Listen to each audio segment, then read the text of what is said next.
Columbia, South Carolina. Got to the auditorium. Now, this is with the Classic Five, David, Eddie, Paul, Melvin, and myself. When we got to the auditorium, there was a rope right down the center of the auditorium. A rope. A rope. Mm-hmm. Blacks on one side, whites on the other side. That's what the audience looked like back then. Yeah. Wow.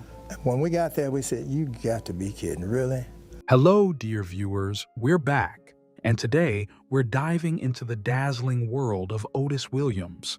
From stunning mansions to iconic car and an impressive net worth, this journey is one you won't want to miss. So hit that play button, grab your favorite cup of coffee, and enjoy every second of this luxurious ride. Otis Williams is more than just a singer.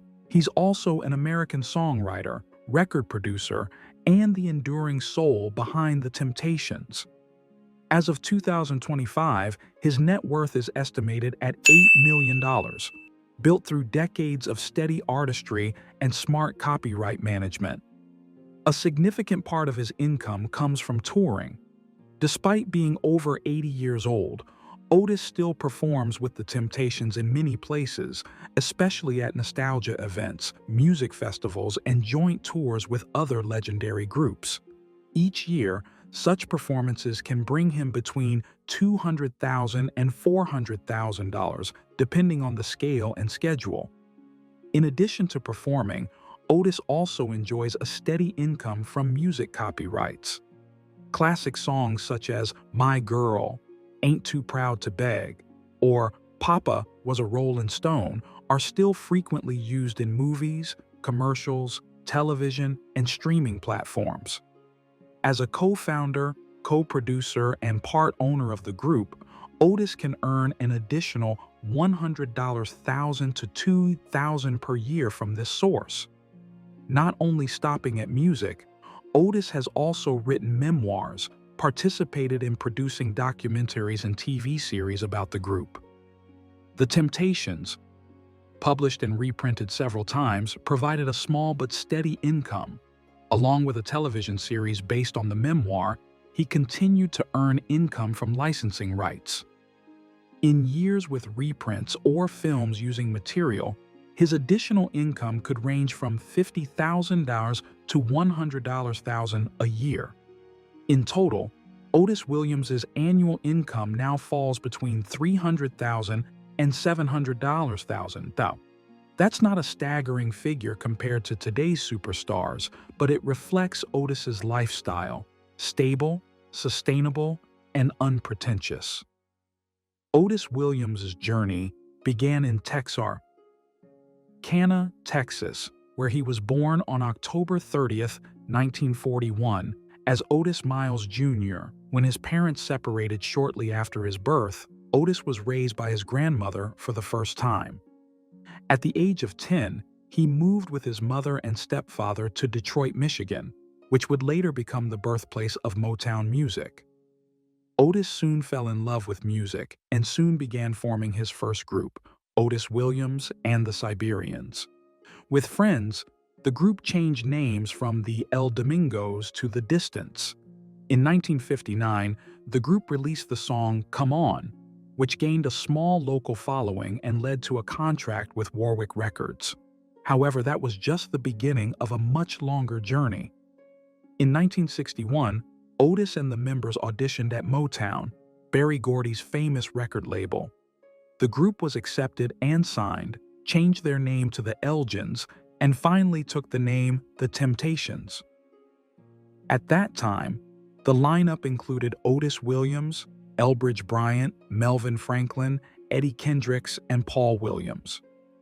Initially, their career was quite difficult. It was not until 1964 that the song The Way You Do the Things You Do really created a turning point, bringing them into the top 20 of the Billboard chart for the first time. Then came a series of consecutive successes with songs such as My Girl, Ain't Too Proud to Beg, I Wish It Would Rain. The Temptations quickly became a phenomenon not only because of their singing, but also because of their attractive performance style, synchronized dance moves, and elegant dress sense. The late 60s and early 70s marked the most glorious period of the Temptations, but also the time when internal cracks began to appear. Several members had to leave the group due to serious problems. Paul Williams suffered from severe depression and poor health, forcing him to withdraw from the stage. David Ruffin and Eddie Kendricks left the group due to disagreements in their views. Meanwhile, Melvin Franklin and Dennis Edwards continued to accompany the group for a while. However, over time, both Melvin and Dennis also withdrew due to health reasons and their own directions. Despite many changes in members, Otis Williams is the only one who has been with the Temptations from the very beginning until now. He not only continues to perform, but also acts as the leader of the group, recruiting new members and guiding the musical direction for each period. Faces like Richard Street, Glenn Leonard, Ron Tyson, Ali Woodson, and Terry Weeks gradually joined, creating the next generation of Temptations. In 1976, the group left Motown to sign with Atlantic Records, but did not achieve the expected success, and in 1980, they returned to Motown. Notably, 1982 marked the reunion tour with all 7 members who had contributed to the Golden Age. However, this was a series of troubles that continued. Eddie Kendricks lost his voice due to excessive smoking. David Ruffin got into drugs. Both were unable to keep the schedule, and the tour was forced to end early. Otis did not give up, however. He continued to rebuild the group, bringing in new faces like Ali Woodson, who would co-write the 1984 hit Treat Her Like a Lady, which returned the group to the top of the R&B charts. 2 years later, Lady Soul further cemented the group's status in a changing musical era. Throughout the 1990s and 2000s, Otis and the Temptations continued to perform and release new music. In 1998, they were invited to perform at the Super Bowl II halftime show, an honor reserved for the biggest names in music. 3 years later, their album Irresistible won a Grammy for Best Traditional R&B Vocal Performance. Entering the 21st century, Otis is still a mainstay. He has led the group through many generations of audiences, performing regularly in theaters and stages large and small across the United States. By 2022, the Temptations had released a total of 45 albums, an impressive number, and Otis Williams, now in his 80s, still keeps the musical flame alive, still performs, still represents a glorious Motown era. He is not only a living witness, but also the keeper of the soul of a legend called the Temptations. Awards. Under the unwavering leadership of Otis Williams, the Temptations achieved irreplaceable milestones in American music history. The group had 14 #1 singles on the R&B charts, and in 1969, they became the first Motown artist to win a Grammy for Cloud 9, a song that was both a musical and social milestone. 3 decades later, in 1999, the group was inducted into the Vocal Group Hall of Fame, and in 1989, they were inducted into the Rock and Roll Hall of Fame in Cleveland. 3 of their biggest hits, My Girl, Just My Imagination, and Papa Was a Rollin' Stone, were also included in the Hall of Fame's list of the 500 songs that shaped rock and roll. In 2013, the Temptations received a Grammy Lifetime Achievement Award, a rare honor given to artists whose influence spans generations. The group's name continues to be recognized on major charts. Rolling Stone ranked the Temptations at number 68 on its list of 100 greatest artists of all time, while Billboard named them the greatest R&B hip-hop group of all time. Through each triumph, Otis Williams has been an indispensable factor behind that success, the man who kept the Temptations' flame alive on stage and in the hearts of audiences. With such a long journey of dedication, it is not difficult to imagine that Otis Williams has chosen for himself living spaces worthy of his stature. Let's step into his private world now. Private mansion in the heart of suburban Detroit, Michigan. Tucked away in a quiet suburb of Detroit, Otis Williams' home, affectionately called The Summit, unfolds like a personal museum of soul, style, and legacy. Step inside, and you're met with an easy sense of warmth. Natural glow streams in through oversized windows, bringing every detail to life, from the platinum records and vintage photos to the deeply personal mementos that line the walls. The living room feels open and effortless, anchored by a soft, neutral-toned sofa and a clean-lined coffee table. Around the space, vibrant contemporary artworks hang beside cherished images from Motown's golden years, a space where old memories and new energy live side by side. But the magic is in the details. Every object has a purpose, from the vintage microphone next to the instrument shelf to the abstract paintings bursting with color and emotion. Some rooms are painted in warm neutrals, while others feature bold reds, greens, or accent walls that give each space its own rhythm and tone. The kitchen is modern, with granite countertops, stainless steel appliances, and an open layout that seamlessly connects to the rest of the home. Next door, the dining area is surrounded by soft pendant lighting and beautiful windows, a sophisticated yet casual place to share a meal, tell stories, or reflect in quiet. Deeper in the home is a private space, a reading nook with leather chairs, a wall of books, and framed newspaper clippings quietly reminding you that this isn't just a home, but the abode of a living legend. The office space is moody and calm, perfect for writing, thinking, or simply remembering where it all began. Stepping into the backyard of the house, we can feel the sense of peace, a few benches, lush greenery, and a quietness that makes you want to sit down and linger. It's not grand or ostentatious, just like the man himself, gentle and profound. The Otis Williams home doesn't try to impress with extravagance. It's a living ballad, built with wood, light, and memory, where legacy isn't displayed like a trophy, but lived in every day. Otis Williams acquired this property for just under $1 million back in 1999, and he's held onto it ever since. Over the years, its value has steadily climbed, and today, it's likely worth nearly twice that amount. 1.8 acre house on Coventry Island, Gifford. In 2015, Otis Williams invested $1.8 million in a peaceful retreat in Gifford, Florida, a place where he found quiet comfort beneath the tropical sun and the understated charm of nearby Vero Beach.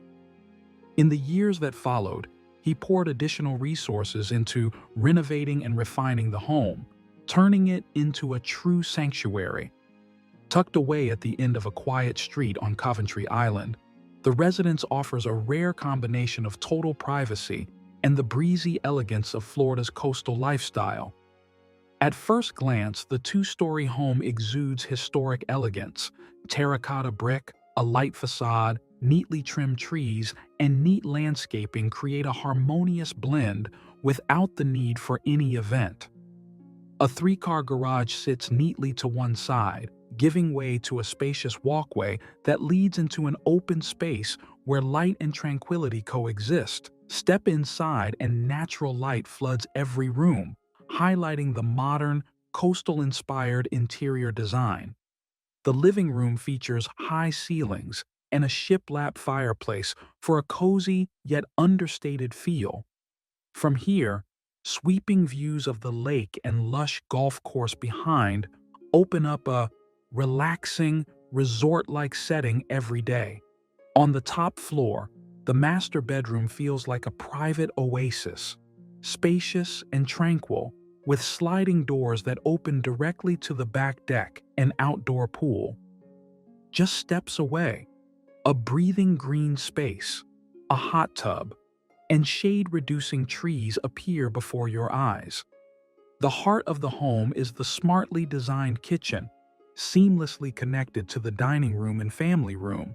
A large island, polished stone surfaces, and modern appliances make the kitchen a place not only for cooking, but also for chatting, sharing, and connecting. Every detail is geared towards comfort and ease, while still maintaining the luxury of a beach resort. Upstairs, 2 guest bedrooms are cleverly arranged to ensure privacy. The second living room functions as a mini cinema, playroom, or simply an ideal reading nook.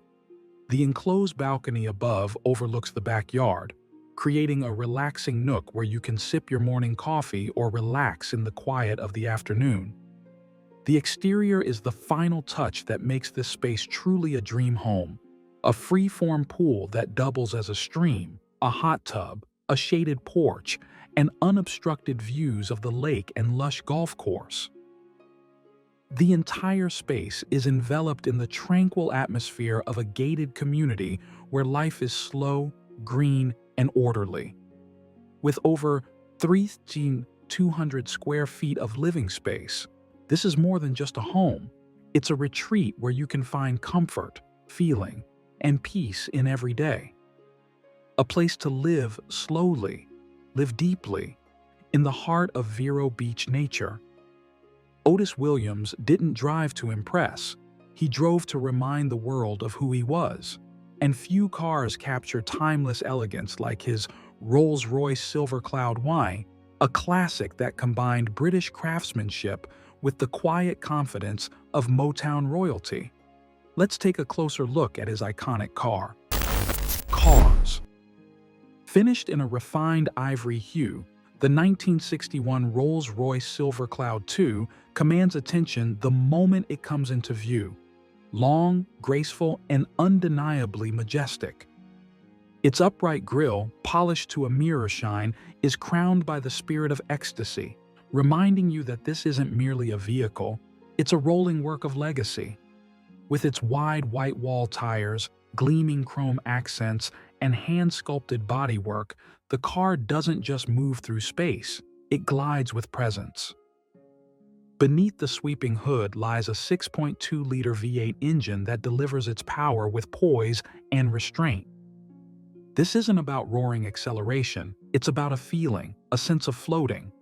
Paired with a 4-speed automatic transmission, the ride is smooth, deliberate, and remarkably quiet, like a whispered promise of elegance. Step inside, and the cabin transports you to another era. Here, craftsmanship is everything. Mirror-polished walnut veneers, buttery soft Connolly leather seats, and instrument gauges that resemble fine Swiss watches. Every detail feels considered, curated, and timeless. It's not just about luxury, it's about reverence for the art of driving. What do you think? Does this car suit Otis Williams's legendary style? Drop your thoughts in the comments, and don't forget to subscribe. Philanthropy. Over the years, Otis Williams has quietly built a legacy of giving that reaches beyond the stage, touching the lives of students, families, and entire communities. One of the most enduring examples is the Clarabelle S. and Otis F. Williams Jr. Scholarship Fund, named partly in honor of his family. Established at South Williamsport Area High School, the scholarship supports students pursuing mathematics and STEM-related fields. More than financial aid, it serves as a symbol of encouragement, honoring academic excellence and fueling the aspirations of young minds who might not otherwise have the chance to pursue careers in science and technology.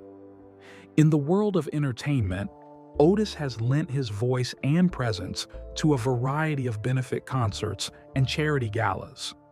His recurring involvement in the Snowball Gala in Washington, D.C., a black tie fundraiser benefiting organizations such as the American Red Cross, Parkinson Foundation, and Boys and Girls Clubs of Greater Washington, has helped bring national attention to critical causes. Performing alongside the Temptations, he's transformed music into a tool for awareness and impact. But Otis Williams' impact extends far beyond the stage. Through his personal development company, Otis Williams Limitless, Inc., he has built a platform dedicated to empowerment, healing, and long-term transformation, particularly for Black men and marginalized communities. The organization's mission is rooted in philanthropy and purpose to help individuals break free from self-doubt, trauma, and limiting beliefs, and instead embrace a mindset of growth, confidence, and possibility. As a motivational speaker and certified life coach, Otis leads intensive workshops and public seminars that focus on personal mastery, emotional resilience, and mental wellness. His message has resonated nationwide, earning praise from legendary figures such as Les Brown, who once called Otis life-changing and mesmerizing in his ability to shift hearts and minds. His devotion to community also includes a long-standing relationship with the Motown Museum in Detroit. As a living symbol of Motown's legacy, he frequently returns to support forums, workshops, and educational initiatives. These engagements aren't just nostalgic, they're bridges between generations, using storytelling, music, and mentorship to empower future artists and leaders. In 2021, Williams' lifelong dedication was formally recognized with the Black United Fund of Michigan's Image Award, which honors individuals making significant contributions to the Detroit community. For Otis, it was less about accolades and more about affirmation, proof that his quiet acts of service continue to ripple outward. Litigation. In 1988, Otis Williams published his autobiography, Temptations, co-written with Patricia Romanowski. The book chronicled his life, the rise of the Temptations, and the challenges faced behind the scenes. 10 years later, the story was brought to television in a 4-hour miniseries, The Temptations, produced by Hallmark Entertainment and broadcast on NBC. Actor Charles Malik Whitfield portrayed Otis in the dramatized retelling, which earned 5 Emmy nominations and attracted widespread viewership. However, the project also triggered legal trouble.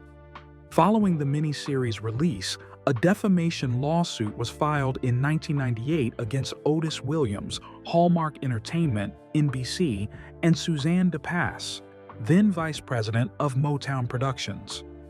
The plaintiffs included Josephine Miles, Otis's ex-wife, Johnny Mae Matthews, a Detroit-based music producer, the mother of the late Melvin Franklin, and the estate of David Ruffin, who had died of a cocaine overdose in 1991.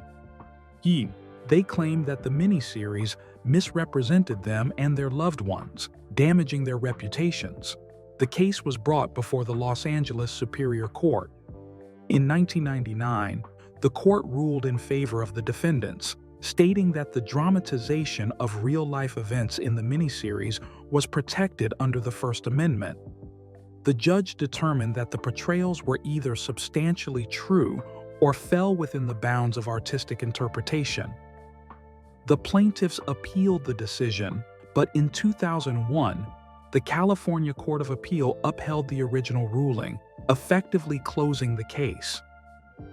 The court reaffirmed that the series did not meet the legal standard for defamation and that creative adaptations of real events are protected as long as they do not show reckless disregard for the truth. Despite the lawsuits, the legacy of Otis Williams and the Temptations continued to evolve. In 2017, a new chapter began with the premiere of Ain't Too Proud, The Life and Times of the Temptations at Berkeley Repertory Theater. The musical, based on Otis's autobiography, featured Derek Baskin in the lead role. Its success led to a Broadway debut at the Imperial Theater in 2019 and a West End production at the Prince Edward Theater in 2023, proving once again that the story of the Temptations still resonates across generations. Personal life. Otis Williams' personal life has been marked by both deep love and heartbreaking loss. In 1961, he married Josephine Rogers, and that same year, they welcomed a son, Otis Lamont Miles. However, The marriage ended in divorce in 1964. Years later, tragedy struck when Lamont, then 24 years old, died in a construction accident after falling from a building in Detroit. The loss was sudden and devastating, and though Williams rarely speaks about it publicly, those close to him say it left a permanent scar. In 1967, Otis married Ann Kane, who had previously worked as a personal assistant and housekeeper for Ike and Tina Turner. Their union lasted 6 years before ending in divorce in 1973. Though not much is publicly known about the relationship, Kane was often seen supporting Otis during key moments in his career with the Temptations. Then in 1983, he married Arleata Goldie Carter. They kept their life pretty private. Arleata had a daughter from a previous relationship, Ellen Carter, who later became a model and even a Playboy playmate. At some point, the marriage ended, though the exact timeline isn't widely known. Thanks for watching all the way through. We hope you enjoyed exploring Otis Williams's world with us. If you liked it, give it a thumbs up and make sure to subscribe so you never miss what's coming next. Take care and see you soon.